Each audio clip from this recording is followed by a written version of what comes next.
ರೇ ಅಧ್ಯಕ್ಷರೇ, ಇಂಥ ಕೆಟ್ಟ ನಡತೆಯನ್ನ ಆಸಲಿ ವರಿಕೆ ರೇ ಅಧ್ಯಕ್ಷರೇ, ಇಂಥ ಕೆಟ್ಟ ನಡತೆಯನ್ನ ವರಿಕೆ ಹಾಕಕ್ಕೆ ಹೆದರಿಕೆತ್ತಿರಲ್ರಿ. ಆಕ್ರಿ ವರಿಕೆ, ಆಕ್ರಿ ತೆಗೆದು ವರಿಕೆ. ಇವ್ರೇನ್ ಇಡೀ ರಾಜ್ಯದ ಜನ ಆಕ್ರಿ ಇವ್ರದ್ದು ಅಧ್ಯಾತು ವೈಯಕ್ತಿಕವಾಗಿ ಇದು ಮಾಡ್ತಾರೆ ಇವರು. ಬರೀ ಇದು ಇಡೀ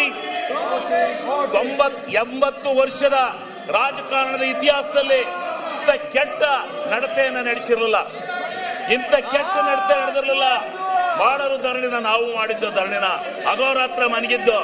ಇಂಥ ಅಯೋಗ್ಯ ಕೆಲಸ ಮಾಡಿರ್ಲಿಲ್ಲ ಯಾರು. ಇಂಥ ಕೆಟ್ಟ ನಾನ್ ಪ್ರಜಾಪ್ರಭುತ್ವ, ನಾನು ಯಾವ ಪಕ್ಷ ನನ್ನ ಇಷ್ಟ ನೀನ್ಯಾವನ್ನ ಕೇಳಕ್ಕೆ. ಗ್ರಾಮ ಸಭೆಯಲ್ಲಿ ನಿರ್ಣಯ ಆಗ್ತಾ ಇತ್ತು.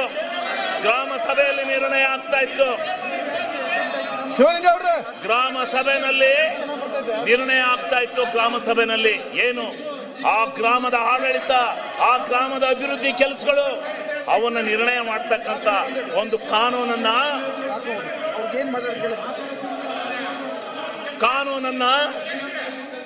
ಆ ಗ್ರಾಮ ಪಂಚಾಯತಿ ನಿರ್ಣಯ ಮಾಡ್ತಾ ಇತ್ತು. ಗ್ರಾಮ ಸ್ವರಾಜ್ಯದ ಕೈಗೆ ಯಾವ ಮಹಾತ್ಮ ಗಾಂಧೀಜಿ ಕನಸು ಕಂಡಿದ್ರೋ ಅಂಥ ಮಹಾತ್ಮನ ಇಚ್ಛೆಯಂತೆ ಅಂತನ ಮಹಾತ್ಮ ಗಾಂಧೀಜಿ ಯಾವ ಗ್ರಾಮ ಸ್ವರಾಜ್ಯ ಆಗ್ಬೇಕು, ಇದು ಹಳ್ಳಿಗಳ ನಾಡು, ರೈತರ ಬೀಡು ಅಂತಕ್ಕಂಥ ಮಾತನ್ನ ಏನ್ ಹೇಳಿದ್ರು, ಅದಕ್ಕೆ ಬದ್ಧವಾಗಿ ಆ ಮಹಾತ್ಮ ಗಾಂಧೀಜಿಯವರ ಕನಸನ್ನ ನನಸು ಮಾಡಿದಂತ ಮನಮೋಹನ್ ಸಿಂಗ್ ರವರಿಗೆ ಅಭಿನಂದನೆ ಸಲ್ಲಿಸೋದು ಬಿಟ್ಟು ಇವತ್ತು ಕಾನೂನನ್ನ ಬದಲಾವಣೆ ಮಾಡಿ ನೀವು ಇಲ್ಲೆಲ್ಲ ಕೂತಿರಲ್ಲ, ನಿಮ್ ಪಕ್ಷದ ಮೆಂಬರ್ಗಳನ್ನ ಹೋಗಿ ಕೇಳಿ ಮತ್ತೆ ಸುಗಿತಾರೆ ನಿಮ್ಗೆಲ್ಲ ಹೋಗಿ. ಗ್ರಾಮ ಪಂಚಾಯತಿ ನರೇಗಾ ದುಡ್ಡಿಲ್ದೇ ಇದ್ರೆ ಆ ಗ್ರಾಮ ಪಂಚಾಯತಿ ಮೆಂಬರ್ಗಳು ಎಲ್ಲಿ ನಿಲ್ತಾರೆ, ಎಲ್ಲಿ ಚುನಾವಣೆ ನೋಡಿ ಎಷ್ಟು ಎಷ್ಟು ಇದಿತ್ತು ಗ್ರಾಮ ಪಂಚಾಯತಿನಲ್ಲಿ, ಅದನ್ನ ಹಾಳು ಮಾಡಿ ಇವತ್ತು ಇಂಥ ಒಂದು ಕೆಲಸವನ್ನ ಮಾಡಿದಿರಿ. ಇದನ್ನ ನೀವು ಅರ್ಥ ಮಾಡ್ಕೋಬೇಕು. ಇದು ಈ ರೀತಿ ಬಹುಶಃ ಪ್ರಜಾಪ್ರಭುತ್ವ ವ್ಯವಸ್ಥೆ ಒಳಗೆ ಇಂಥ ಕೆಟ್ಟ ನಡತೆಯನ್ನು ನೋಡಿದ್ದು ನಾನಿದೆ ಮೊದಲು. ನಾನು 20 ವರ್ಷದಿಂದ ಈ ಸದನದಲ್ಲಿದ್ದೇನೆ. ಇಂಥ ಅಯೋಗ್ಯ ಪ್ರತಿಭಟನೆ ನೋಡುತ್ತಿದೆ ಯಾವಾಗೂ ಕೂಡ. ಇಂಥ ಕೆಟ್ಟ ಪ್ರತಿಭಟನೆ ನೋಡುತ್ತಿದೆ. ಅಧ್ಯಕ್ಷರ ನೀವು ಈ ತರ ಒಬ್ಬ ನಾಚಿಕೆ ಆಗಲ್ಲ ನಿಮ್ಗೆ. ಈ ರೀತಿ ಗ್ರಾಮ ಸ್ವರಾಜ್ಯ ಆಗ್ತಕ್ಕಂಥದ್ದು ಒಂದು ಗ್ರಾಮ ಪಂಚಾಯತಿಗೆ 1 ಕೋಟಿಯಿಂದ 5 ಕೋಟಿವರೆಗೆ 5 ಕೋಟಿಯವರೆಗೆ ಹಣ ಹೋಗೋದು ಏನು ಅವರ ಯೋಜನೆ. ಒಬ್ಬ ಅಧ್ಯಕ್ಷ ಬೆಳಿಗ್ಗೆ ಎದ್ದು ಈ ಚರಂಡಿ ಆಗ್ಬೇಕು ಅಂದ್ರೆ ಮಾಡಿ ಅಂತ ಅಧಿಕಾರ ಕೊಡುವಂತ ಅಧಿಕಾರ ಕೊಟ್ಟಿದ್ರು. ಒಂದು ಊರಿಗೆ ದಾರಿ, ಕಾಂಕ್ರೀಟ್ ರಸ್ತೆ ಅವೆಲ್ಲನೂ ಮಾಡ್ಕೊಂಡಿದ್ದಾರೆ. ಎಲ್ಲರೂ ಮಾಡ್ಕೊಂಡಿದ್ದಾರೆ. ನರೇಗಾವನ್ನು ಉಪಯೋಗಿಸಿಕೊಂಡು ಸಾವಿರಾರು ಕೋಟಿ ಕಾಮಗಾರಿಗಳನ್ನ ಮಾಡ್ಕೊಂಡಿದ್ದಾರೆ. ಇಂಥ ಕಾಮಗಾರಿಗಳನ್ನ ಮಾಡ್ಕೊಂಡು ಇವತ್ತು ನೀವು ಅದನ್ನ ವಿರೋಧ ಮಾಡ್ತಿರಲ್ಲ, ನಾಚಿಕೆ ಆಗಲ್ವ ನಿಮ್ಗೆ? ಯಾಕೆ ವಿರೋಧ ಮಾಡ್ತೀರಿ? ಇಂಥ ಒಂದು ಕಾನೂನು ಮತ್ತೆ ಬರ್ಲಿಕ್ಕೆ ಸಾಧ್ಯ? ದಯಮಾಡಿ ನೀವು ಅರ್ಥ ಮಾಡ್ಕೋಬೇಕು ಅಂತಕ್ಕಂಥ ಮಾತನ್ನ ಸನ್ಮಾನ್ಯ ಅಧ್ಯಕ್ಷರೇ ನಾನು ಹೇಳಿ, ಇವತ್ತು ಮುಂದೆ ಈ ಒಂದು ಇವತ್ತು ತಂದಿರ್ತಕ್ಕಂಥ ಕಾನೂನಿನಲ್ಲಿ 40% ಹಣವನ್ನ 40% ಹಣವನ್ನ ನಾವು ಕೊಡಬೇಕು. 60% ಅವ್ರದ್ದು ಮಾಡಿದ್ದಾರೆ. 40% ಅನ್ನ ಕರ್ನಾಟಕ ರಾಜ್ಯಕ್ಕೆ ಹೊರೆ ಆಗ್ತಾ ಇದೆ. ಕರ್ನಾಟಕ ರಾಜ್ಯದ ಯಾಕೆ ನಿಮ್ಮ ಹತ್ರ ದುಡ್ಡಿಲ್ವಾ? ನಿಮ್ಮ ಹತ್ರ ದುಡ್ಡಿಲ್ವೇನ್ರಿ?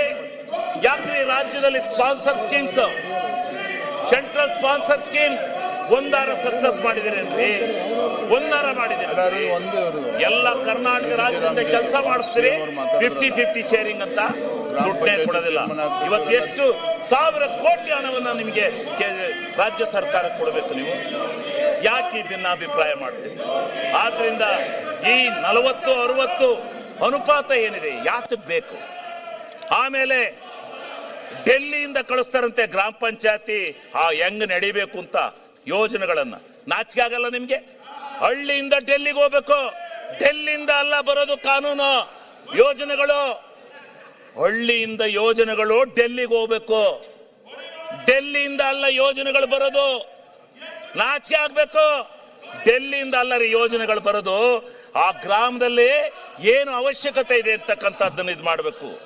ಇವತ್ತು ರೈತ ಈ ಡೈರಿ ಶೆಡ್ಗಳನ್ನ ಕಟ್ಕೊಂಡು ಹೈನುಗಾರಿಕೆ ಇವತ್ತು ಇಡೀ ಕರ್ನಾಟಕ ರಾಜ್ಯದಲ್ಲಿ ಮನೆ ಮಾತಾಗಿದೆ. ಇವತ್ತು ರೈತ ಬದುಕಿರ್ತಕ್ಕಂಥದ್ದೇ ಹೈನುಗಾರಿಕೆಯಿಂದ. ಆ ಹೈನುಗಾರಿಕೆಯ ಕೊಟ್ಟಿಗೆ ಮನೆಗಳನ್ನ ಶೆಡ್ಗಳನ್ನ ಕಟ್ಕೊಂಡು 2 ಹಸ ಸಾಕ್ತಾ ಇದ್ದಾನೆ, ಇವತ್ತು 5 ಹಸ 10 ಹಸಿಗೆ ಬಂದಿದ್ದಾನೆ. ಅದರಿಂದ ಎಷ್ಟು ಹಾಲು ಕರಿತಾನೆ, ಸ್ವಾವಲಂಬಿ ಆಗಿದ್ದಾನೆ, ಕಾರ್ನಲ್ಲಿ ತಿರುಗ್ತಾ ಇದ್ದಾನೆ. ಇದಕ್ಕೆ ಸಂತೋಷ ಪಡೋದು ಬಿಟ್ಟು ನೀವು ಸಂತೋಷ ಪಡ್ಬೇಕ್ರಿ. ಇವತ್ತು ತನ್ನ ಹೊಲದ ಬದನ ತಾನು ಹಾಕೊಂಡು, ತನ್ನ ಹೊಲದ ಬದವನ್ನ ತಾನು ಮಾಡ್ಕೊಂಡು, ಇಡೀ ಗ್ರಾಮಗಳನ್ನ ಸ್ವಚ್ಛ ಮಾಡ್ಕೊಂಡು, ಗ್ರಾಮಕ್ಕೆ ಕಾಂಕ್ರೀಟ್ ಅನ್ನ, ಪ್ರತಿಯೊಂದು ಸವಲತ್ತನ್ನ, ಅಂಗನವಾಡಿಗಳನ್ನ ಕಟ್ಕೊಂಡು ಇವತ್ತು ಇದರಿಂದ ಎಷ್ಟರ ಮಟ್ಟಿಗೆ ಹೆಸರಾಗಿತ್ತು. ಆ ಗ್ರಾಮ ಸ್ವರಾಜ್ಯವನ್ನ ತೆಗೆದಂತ ಭ್ರಷ್ಟರು, ಆ ಗ್ರಾಮ ಸ್ವರಾಜ್ಯವನ್ನ ತೆಗೆದಂತ ಭ್ರಷ್ಟರು ಯಾರಾದ್ರೂ ಈ ದೇಶದಲ್ಲಿದ್ರೆ ಅವರು ಬಿಜೆಪಿಯವರು.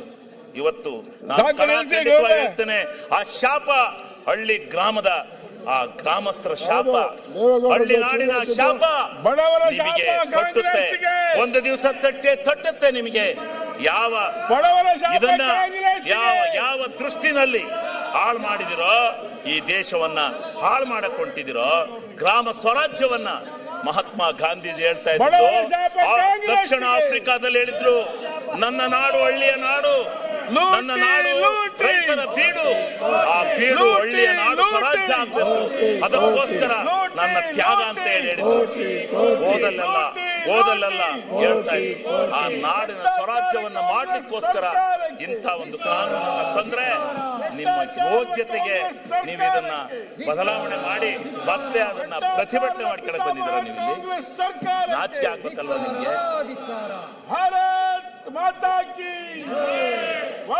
ಏನು ಅಂತಾರಾಷ್ಟ್ರೀಯ ವಾಣಿಜ್ಯ ಮೇಳ 2026 ಫೆಬ್ರವರಿ 6, 7, 8ರಂದು ಬೆಂಗಳೂರಿನ ಅರಮನೆ ಮೈದಾನದ ತ್ರಿಪುರವಾಸಿನಿಯಲ್ಲಿ ಆಯೋಜಿಸುತ್ತಿದೆ.